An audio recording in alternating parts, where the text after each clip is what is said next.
நீங்கள் போய் ஜூஸ் குடிக்கிற, ஜூஸ்க்கு ஸ்ட்ரா போட்டு குடிக்கிறேன்.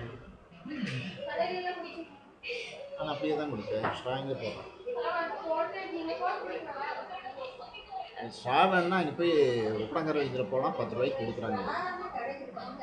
புது ஸ்ட்ராவே கிடைக்கும். அப்போ அதான் இப்போ மகாவீர் போகிறீங்களா, அங்கே அது பக்கத்தில் எங்கேயாவது கிடைக்கும்.